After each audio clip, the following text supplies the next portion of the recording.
All right, Phyllis, sorry about the wait here. It's been a crazy busy week, so I appreciate you being very patient with me. And I'm going to do this in a video because I think this will be better than me just typing in the comments here. So let me go ahead and take a look at this.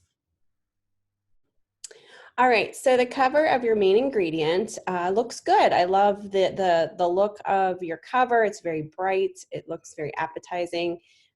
You have, your different articles here written on the front. I think the only thing I would probably do is maybe make the biggest main article larger. I know you have, it does look a little bit bigger, but it almost looks like it's pretty similar in size than these two. So maybe making this just a little bit bigger. You can downsize your picture probably about, I don't know, make it a little bit smaller down here to gain more space up here. So probably about like 30% smaller. And then that way you can get your main article headline bigger. Sorry, I keep clicking on that. So that you have a little bit better of hierarchy and you can pull this down a little bit more too from the top. I would probably make the date smaller. This is, something that doesn't have to be as big. I would say stay between 10 and 11 point size, and then align it with your block here so that, you're kind of setting it to alignment. Same thing here. I would probably align this one with this one as well as far as your copy goes, so it's consistent. Okay, as we go in here, it looks very, you have everything set. It just looks a little bit crammed, a lot of copy information. So what I would suggest for you on this beginning page 2 is, and I know you have, you have a lot of copy to place in here. So just adjusting a few things, maybe making this a little smaller to bring up, I would make the picture, maybe making it 30% smaller so you could gain more space for here. Because what I think, the inside the issue, all of this kind of blends in with your beginning article here, and it shouldn't. This should stand out a little bit. So what I would suggest you do is gain more space around this section and highlight it maybe with a color in the background in terms of a box, and then you can kind of adjust this. And that way it'll give you a little bit more room and space instead of it kind of looks like it's part of the article, and it shouldn't.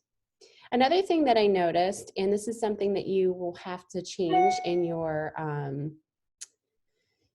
style sheets, is the body copy is not, you don't have an indent for your beginning paragraphs. So typically, if you don't have a space in between each paragraph, a space, then I would indent your beginning of your paragraph so that you can see which paragraph starts, a new section. So either do an indent on your body copy or do a space after each paragraph. If you do a space after each paragraph, you don't have to indent. Just make sure, like for instance, this should be a subhead here.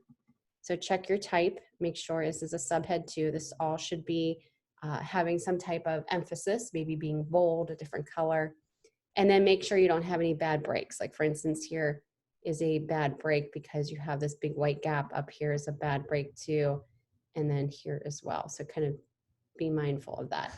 I would also say to downsize your main ingredient logo. Make sure you're not stretching it and distorting it. You can downsize your monthly, your date and month, and also your page number, just to kind of gain a little bit more space too. You can make this horizontal line a lot thinner as well. Okay, as we go into your article here, again, just kind of be mindful. See, you have spaces after each, well, not after each paragraph, before each subhead here. So what I would do is also make a space after each section of paragraphs here. See how you don't have a space here? I would put a space there, put a space here, just so that, you're kind of separating your paragraph sections. And again, once you change your master pages for your footer, it will apply it to all of your pages. All right, another thing to kind of be mindful of, just make sure type isn't getting too close to your image here. It's right up against it.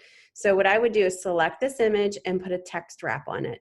And that will enable you to get a nice clear space around your image so that the copy is not getting too close to it. It's gonna bump your text a little bit to the right. So if it's hard to read or your copy's breaking in a weird way, make the image slightly smaller to adjust that. Let's see here. I would align the top paragraph here to your image. Just be mindful of widows. This is a widow. That's one word on the last line. You want to correct that by just kind of pulling down or adjusting your copy so you have more than one word on the last line. Again, here I put a space after each paragraph here. Your subheads are fine, just the paragraphs need to be adjusted. Let's see here. Everything looks good. Make sure you don't have a space after a subhead. See how you don't have a space here? Keep it consistent, so take that space out. I would align this image to your column, so kind of do your image box the size of this column and readjust that. Also, align it to the top part of your copy start as well. I would take off the footer here. This is an ad. And the last page of your magazine, so you don't really need the footer at the bottom here. All right, next piece here is your wine, I guess is your wine bottle label. So this is a wraparound. Okay, so I think that I'm not quite sure what these are, swatches maybe. Is it needed? Do you need this to, it almost looks weird kind of being like swatches.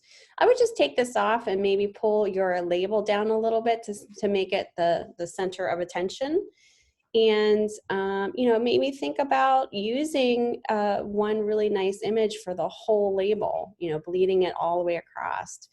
And then you can kind of adjust your copy accordingly on top instead of having, you know, 3 different little images here. I mean, why not make this whole label an image, a really nice, you know, vineyard image of some sort. You can go onto pixabay.com and look for free images that you can use that are high res, and then adjust your copy. Because I think, you know, it would definitely come across a little bit more upscale if you do that. I'm not quite sure what these squares are, and I think it might come across a little bit more, you know, upscale if you do one image in the background and adjust your copy.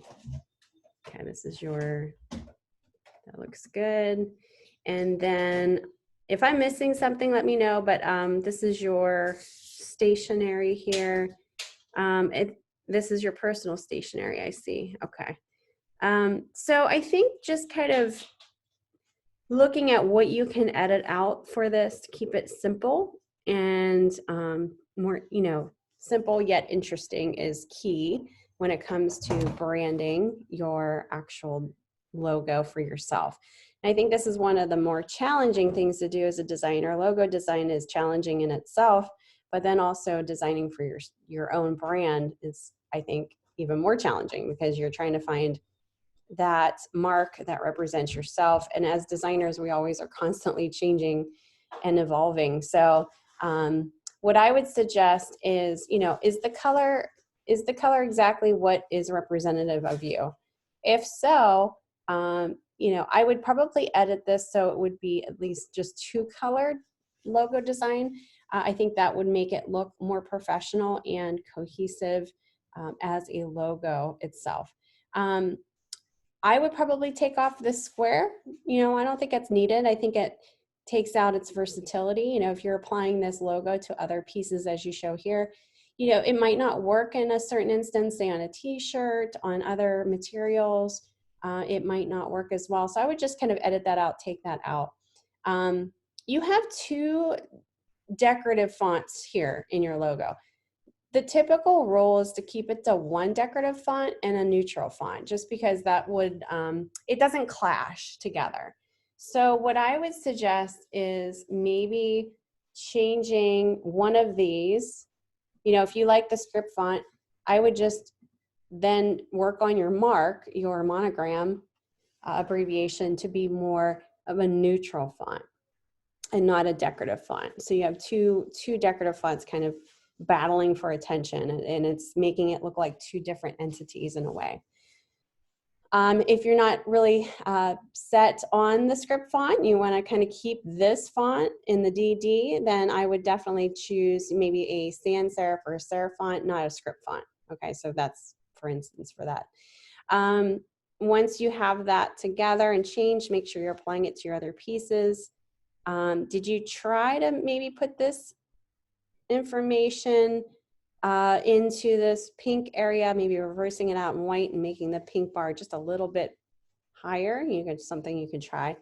And then also, because you're using these pink bars, it would be nice to have that same cohesive element on your other pieces in some way. So how can you unify these two pieces a little bit better so that that all comes together and it looks like one brand story? So then your business card, let's go ahead and zoom in on this. You know, adjusting your logo and revising it and then placing it on these two pieces would be good once you work on that.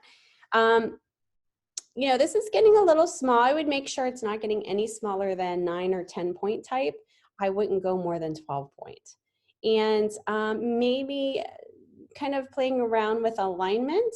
So, you know, you have center alignment here for both of these, but maybe you can play around with this a little bit more so it's a little bit more interesting. And plus you have another color here. So you have black, you have pink, you have blue, you have yellow. How can you edit this down so you only have 2 colors and make it more unified looking? So play around with that. Play around with the emphasis on certain things, like maybe your phone number is larger and bold. Maybe this is all, you know, or in a different color. And also you can use just black for your name and then have, you know, 2 colors showing here. So it could be black with, you know, your blue and your yellow. And then you can maybe just make all of this copy the darker blue or something like that. So just it's something to think about. Okay, your logo and your envelope needs to be a little bit bigger. This is kind of getting really small and hard to read. So I would say about 30 to 40% larger in scale would be good here. And then again, what can you use on all of these to tie it better together, to unify it better together, you know, unify it all together and be cohesive. You know, it might be that little bar at the bottom might need to be added to each of those as well. I think that's it. So if I missed anything, let me know. I hope this helps. Good luck going forward and let me know if you have any questions. All right, thank you.